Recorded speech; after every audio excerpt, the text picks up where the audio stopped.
Welcome back to Catholic Lunch Break here on AM 1430. This is the weekly program where we catch up with all things Catholic here in the greater Houston area.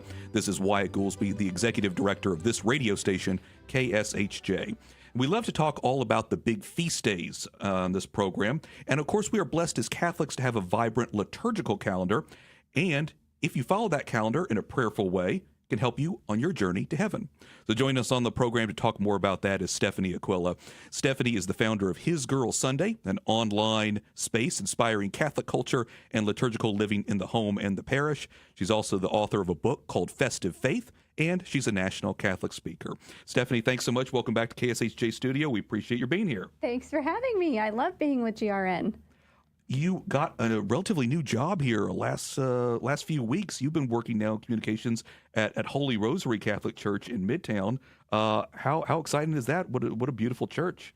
It is such a great place to be with the Dominicans. The energy, the youthfulness, their fervor for bringing Catholicism to the city of Houston, especially to downtown, it's a joy to be able to serve them. Yeah, I know so many people who just love going to Mass there. Tell me, again, you're just getting started there. You probably started working at Holy Rosary, the Holy Week, something like that.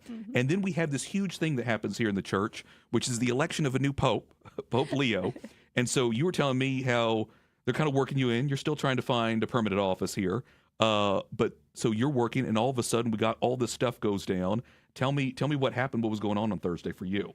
Yeah, so Thursday I was plugged in and running comms for Holy Rosary, and thank goodness I have help with His Girl Sunday to run those comms, but basically we were just plugged in nonstop, watching the live stream, waiting, praying, videoing the live stream on my phone. Yeah. And just anticipating who is going to walk out on that balcony.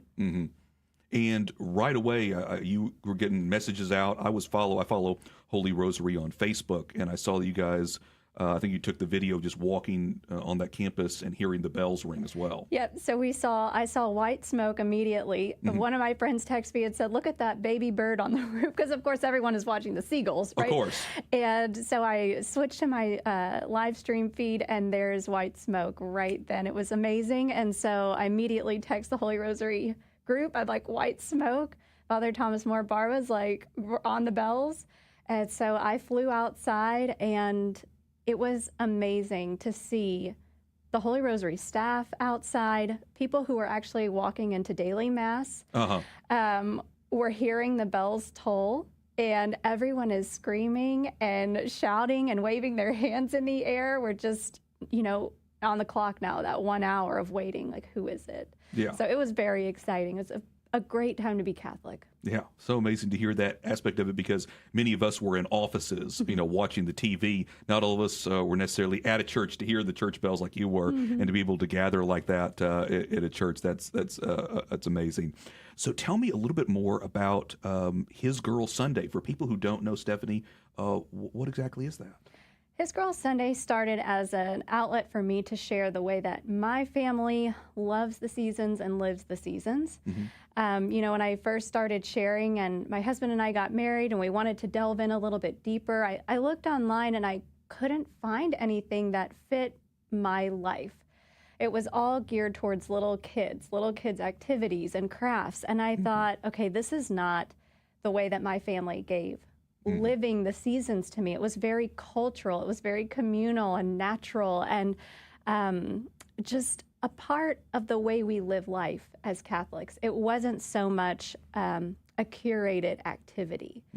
And so I thought, there is a need right here. I see a need. People want to live the year, but they don't know how. And the resources are very tailored towards one demographic. So we started sharing.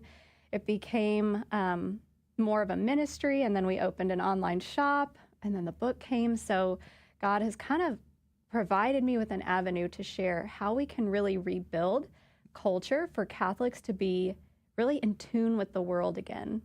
And I'm guessing, Steffani, one of the big challenges is just letting people know that we have a liturgical calendar that has these feast days, because, of course, in our secular society, never really acknowledges a church calendar in that way. So I'm guessing the basic of basic is just letting people know these are when the feast days are, these are the important days to know. That's right. I mean, we're used to going into Mass and seeing the liturgical colors up in some way, maybe. Right. And that's kind of the extent. And then, introducing this calendar as a way of not just doing, but creating a lifestyle that we shift. What we really should be doing is shifting our focus from the workaday schedule to a calendar that is meant to help us experience Christ in daily life for our salvation, for our good. And that is primary. And so I'm guessing then in your home you have a specific, calendar with specific prayers and stuff like that, maybe a saint of the day, that kind of thing? Yep, so I bought a liturgical planner, which there's plenty for men and women, and I use that. It has everything I need: novenas, prayers, feast days, solemnities. Yeah. And in that, I put my to-dos and my tasks, right? But that is secondary to the prayers and the lifestyle of, okay, what food can we make for this feast day? What foods are in season in May? You know, how can we weave in Mary into our life and focus more on her this month? These are prompts for closeness with Jesus. Yeah. Yeah. And that's something that we all desire, things that closeness with Jesus. That's why, like I said, it's why we ask for Mary's intercession, for example, because we want her to bring us to her son, Jesus Christ. So then you were also telling me you wrote this book, Festive Faith. When did you write it? What did you want to put in that book? So I wrote that last year and it launched in October. Okay. And my goal was to really make liturgical living doable, attainable, and something that people could really see themselves in. Because as I was giving talks and I was speaking with young adults or empty nesters or young people without kids, there's so many people in the church, right, that couldn't really figure out, how does this apply to me?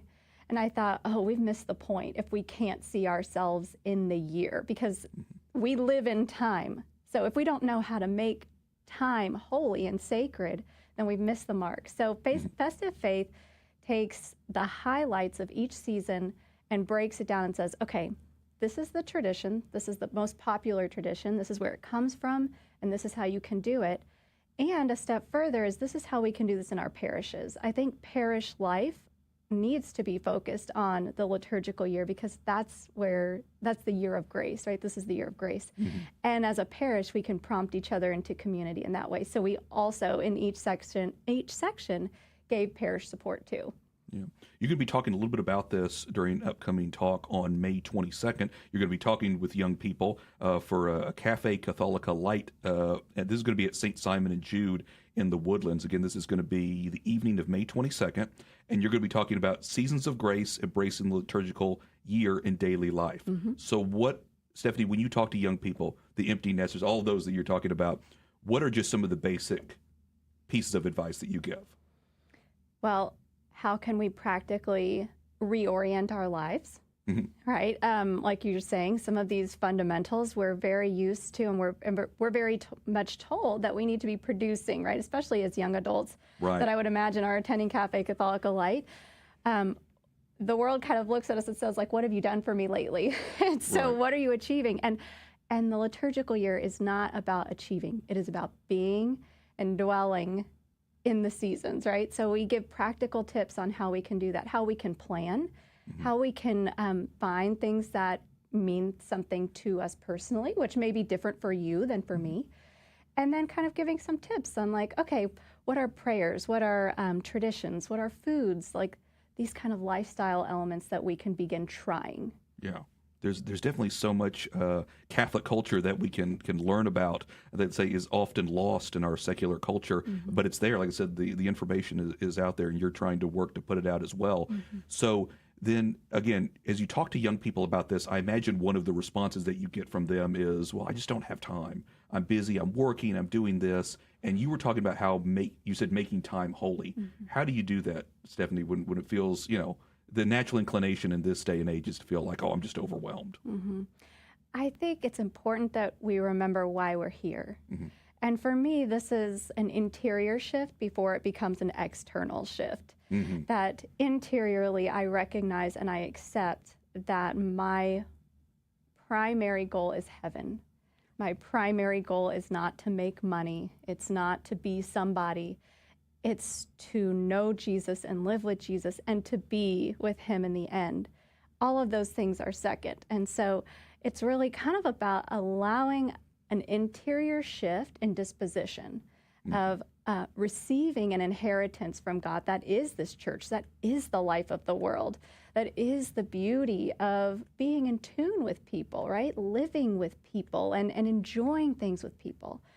So I like to kind of help inspire and prompt people to consider what the world, against what the world usually tells us we should be doing. Right. Yeah. Very good. Well, again, I like how you're just talking about even from the basic of basics, looking at your calendar, having the novena or the prayer of the day or the saint of the day at the very top of your calendar, then your to-do list underneath that. A lot of really good ideas that people can think about how they could work some of these ideas in the liturgical calendar into their lives. Steffani, if people want to learn more about His Girls Sunday, what's the website for that? HisGirlSunday.com. So easy enough. Easy. HisGirlSunday.com. Yep. Okay, very good. And again, I guess on that website you have information about the book. We do. We have the book is there. You can find that on Amazon, or our amazing publisher, Ave Maria Press, has it as well. But yeah, there's lots of free resources on His Girl Sunday.